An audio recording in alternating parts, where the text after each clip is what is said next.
Montana Territory. Early spring of 1882, the air was still cold enough to sting, and Nolan Dorsey had just stepped off his horse when he first heard about the girl working off her mother's debt like it was her own. He stood outside the general store in Red Bluff, brushing trail dust off his coat, when old Mrs. Elkins muttered to the clerk, "Poor thing's been scrubbing floors at the boarding house since her mama ran off." Alma Faulk took her in, but not out of kindness. Nolan tilted his hat back. "Who are you talking about?" Mrs. Elkins looked up, startled. "Odelia Faulk. Pretty girl, quiet. Alma's daughter, though the woman barely calls her that now. She's paying off what her mother owed. Drunken fool of a woman left town with a trail of tabs and no goodbyes." Nolan turned toward the saloon without saying another word. He had not heard the name Odelia Faulk in years.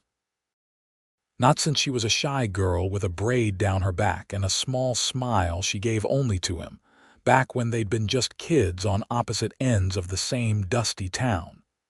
He had not known she was still here when he stepped into the saloon. The warmth hit him first, then the sight of her.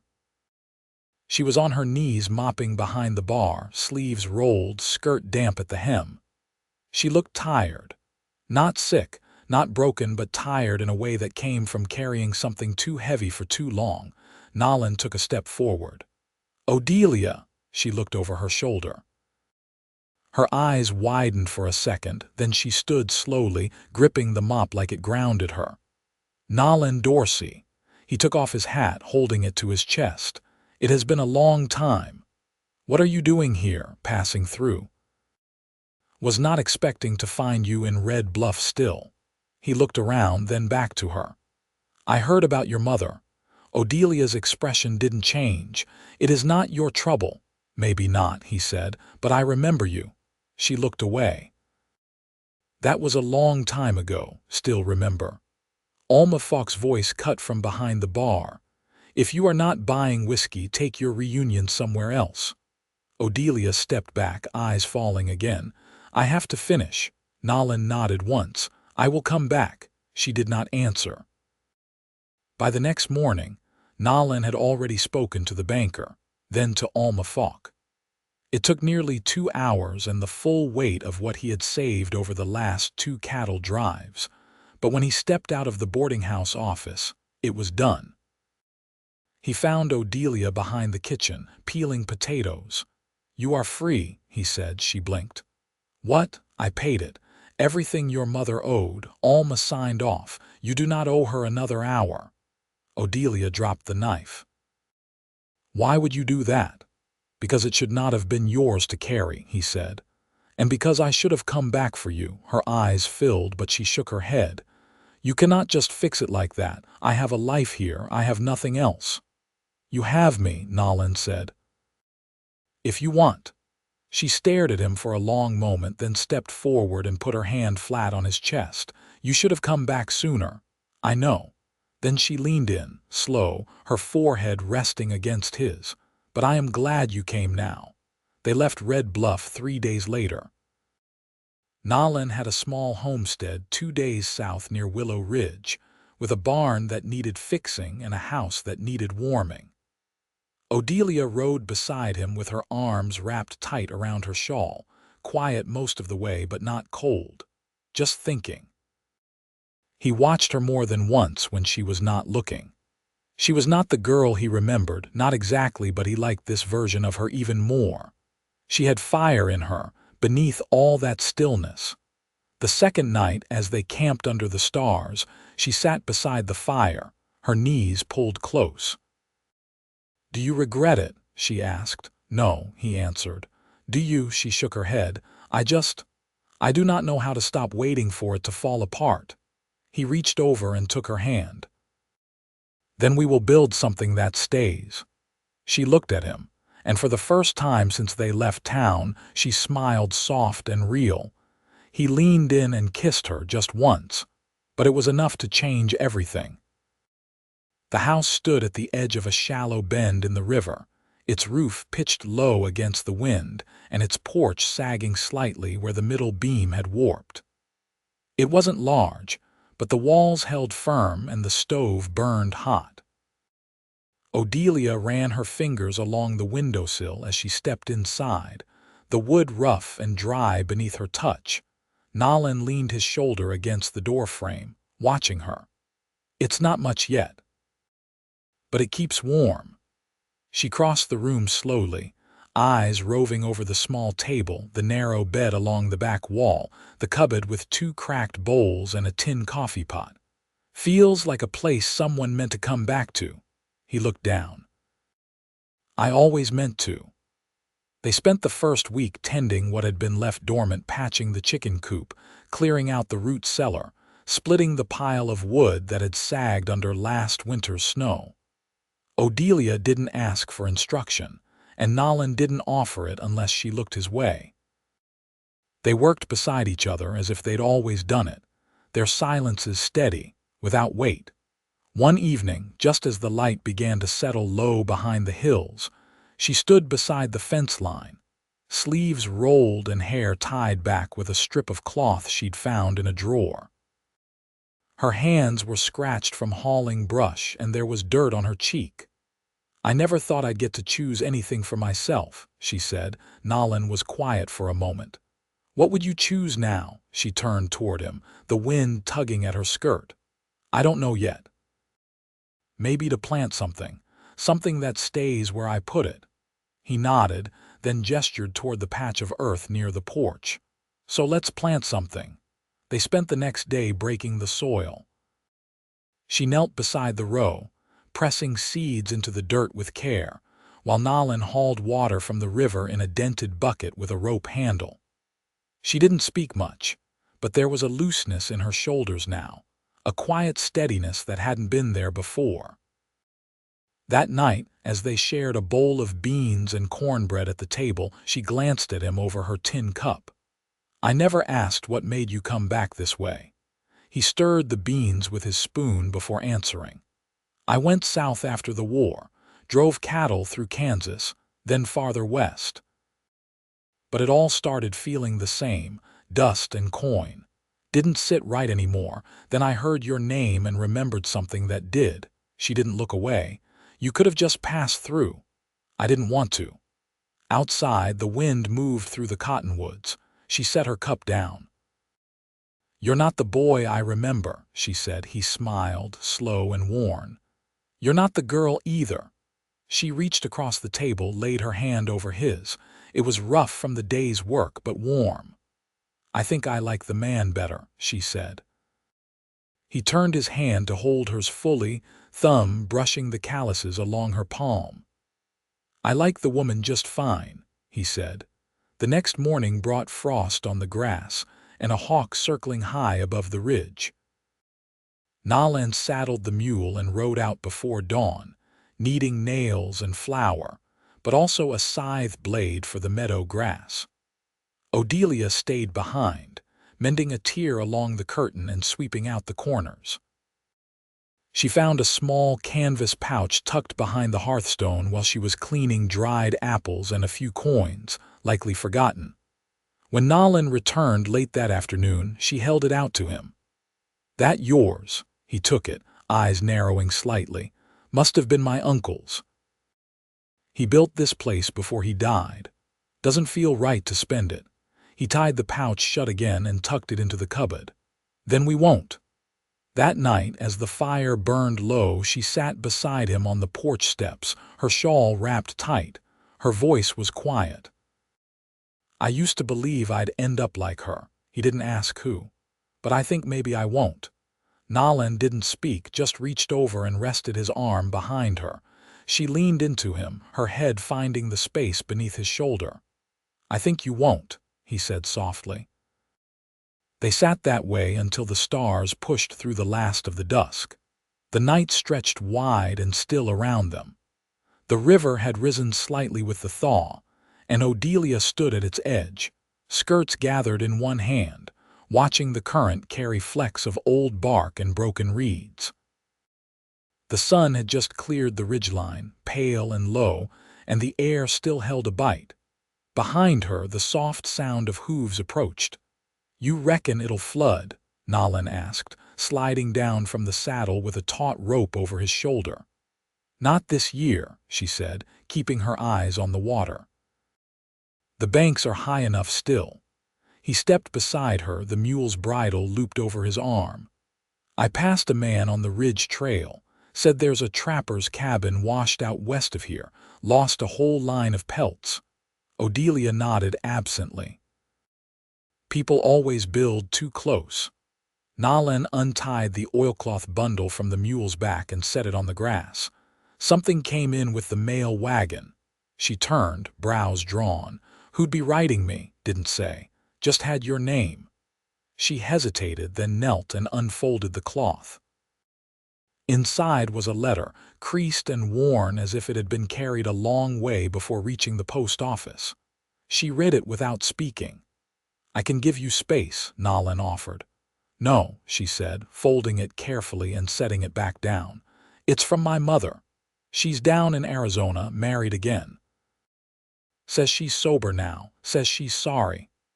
Nolan lowered himself onto the grass beside her, one knee bent. You believe her? I don't know, Odelia said. She wants to see me, wants to meet you. He waited, letting the wind move between them. I'm not going, she said finally. I needed her when I was too small to have a choice. Not now. Nolan nodded once. Then you won't. Odelia drew in a slow breath, eyes narrowing as she watched a crow lift off the far bank. She wrote that she hopes I found someone good. That I'm not alone. You're not. Her hand found his on the grass, fingers curling steady around his. I know. Later that morning, she took a pair of shears from the cupboard and carried them to the back field. The orchard there had been left wild for years, just 3 apple trees, their limbs tangled and heavy with old growth. She climbed the ladder while Nolan steadied it, and together they trimmed back what had gone long and brittle. As she worked, she spoke without looking down. I used to dream about running away, when I was still at Alma's. Nolan tilted the ladder slightly so she could reach the next branch. Where to? Didn't matter, just somewhere with no ledger hanging over me. He reached up, catching a falling twig before it hit his face. And now, I don't want to run anymore. She clipped a final branch and stepped down. I want to stay. They gathered the cuttings into a pile and burned them in the fire pit behind the barn. The smoke rose thin and sweet, curling through the air with the scent of green wood. That evening, Odelia took out the needlework she'd started days before, a plain muslin square, the stitches still uneven but growing steadier, and sat by the hearth while Nolan sanded down an old yoke they'd found behind the shed. You ever think about building on? She asked. He looked up. To the house, she nodded. Maybe a room with space for more than one bed. Nolan set the yoke aside. You thinking of someone in particular? I'm thinking of someday, she said, and what kind of life we could make. He crossed to her, kneeling in front of the chair. Then we'll start drawing the lines tomorrow. I've got a ledger. We'll mark out the boards we need. Odelia leaned forward, her hands resting on his shoulders. I want to make something that lasts. We will, he said quietly. We are. She kissed him, then not shy, not hurried, just sure. And outside, the trees stood still in the dusk, their trimmed branches reaching wide toward the sky. Wind stirred the meadow grass with a steadiness that hinted at summer coming on. Nolan stood at the sawbuck, cutting planks for the addition they'd agreed on. His shirt clung damp to his shoulders, and sawdust clung to his forearms. From the edge of the yard, he could hear the faint sound of Odelia humming.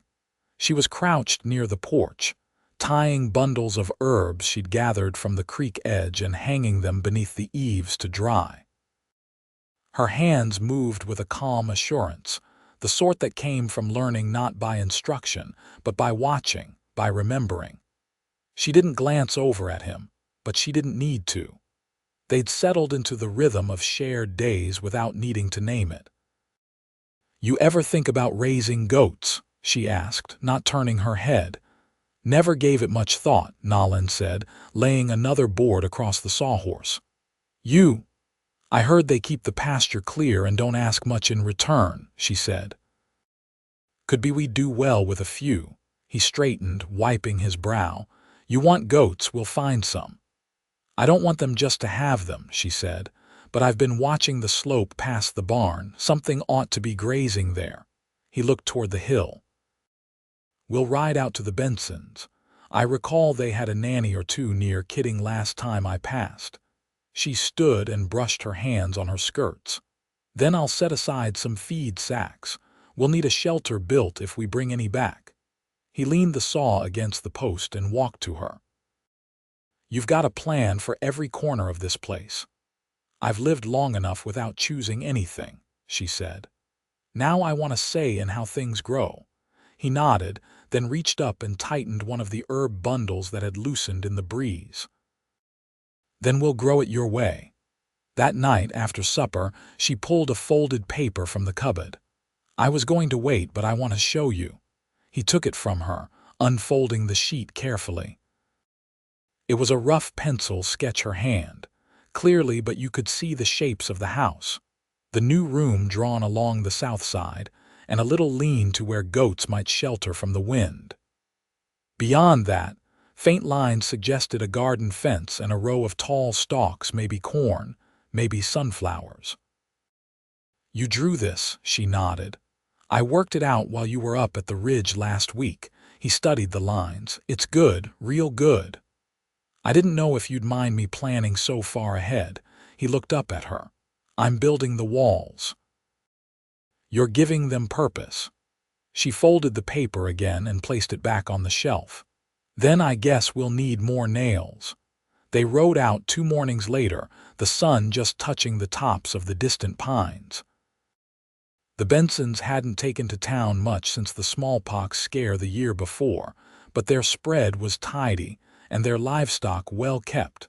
Nolan tied the reins to a post and nodded to the front porch. You want to speak to them?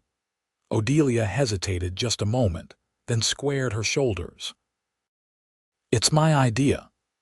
Mrs. Benson met her at the door, gray-haired and sharp-eyed, but she softened when Odelia spoke, and within the hour they were loading 2 bleeding young does into a makeshift crate in the wagon bed. As they rolled away, Odelia kept glancing back at the animals. I used to think I'd never be able to ask for anything without feeling ashamed. You didn't ask for charity, Nolan said. You made a trade, that's different. I know, she murmured. Still feels strange standing on equal ground. He reached over and touched her wrist lightly. It won't always. That evening, as the sun dipped behind the ridge, they set the goats in the pen and watched them nose at the grass. Odelia leaned her head against Nolan's arm. Do you ever think about what kind of people we're becoming? He looked down at her, the last of the light catching her face. I think we're becoming the kind that lasts. And she didn't say anything to that, but her hand found his and she held on. By early June, the ridge grass had thickened with color, and the goats had taken to their hillside with lazy confidence. Nolan had finished the first half of the addition, the south wall lined with fresh pine boards that still held their scent. Odelia had sewn calico curtains for the new window and placed a chipped ceramic pitcher on the sill, half filled with creek flowers she'd gathered before breakfast. Looks like someone lives here now, she said one afternoon, brushing her palm across the threshold. Someone does, Nolan replied, stepping in from the yard with a crate of roofing nails under one arm. Someone with opinions on curtains. I made them, she said, not looking at him. I get to choose the color. He set the crate down and leaned his shoulder against the frame. Never said you didn't. She glanced at him, then smiled faintly. You're getting better at letting me win. He shrugged. I don't mind losing when the outcome looks like this. They spent most of that week finishing the roof, Nolan hammering while Odelia handed up shingles from the ladder. In the evenings, they sat on the porch without speaking much, watching the sky fold itself into dusk. The silence had changed. It no longer held weight, it simply lived beside them. On Saturday, a wagon creaked up the path, and a man in a dusty hat raised a hand in greeting. Nolan knew the face, though it took him a moment to place it. "Ephraim Goodwin," the man said, climbing down. "You hauled cattle through Dodge with me, 4 years back?" "That's right," Nolan said, shaking his hand. "Didn't expect to find you up this way. Didn't expect to be here. My wife's cousin passed, left a patch of land near the forks. Figured we'd try living quieter." He turned to Odelia, who stood just behind Nolan, drying her hands on her apron. "Ma'am." "This is Odelia," Nolan said, his voice softer. "My wife." She lifted her chin slightly but said nothing. Ephraim gave a polite nod. "Well, you've landed yourself a good stretch of country. I mean to put in a milling shed before the fall. If you ever need lumber cut, I'll trade fair." "We'll keep that in mind," Nolan said. After the wagon rolled off, Odelia turned to him. "You called me your wife." He looked down, suddenly unsure. "I figured we were near enough." She stepped closer. "We are, but you never asked." He reached for her hand. "Would you say yes if I did?" Her voice was steady. "I would." They rode to the circuit preacher's cabin the following Thursday, just the two of them on the buckboard with a sack of oats and a jar of pickled beets as offering. The vows were spoken quietly beneath the shade of a cottonwood, with the preacher's wife standing witness. No fanfare, no lace. Just a promise spoken with the same steadiness they'd built their days on. On their return home, Nolan slowed the wagon as they neared the bend in the trail. "I thought maybe we'd build a bench out here this summer. Just wide enough for two." Odelia leaned into his side, her head against his shoulder. "I'd like that." They shared a meal of roasted parsnips and boiled eggs that night, and Nolan surprised her by pulling a small wooden box from the cupboard. Inside was a simple ring, no gem, just a band of gold he'd traded for in town 2 weeks before. "I didn't know when to give it," he said. "Now seemed right."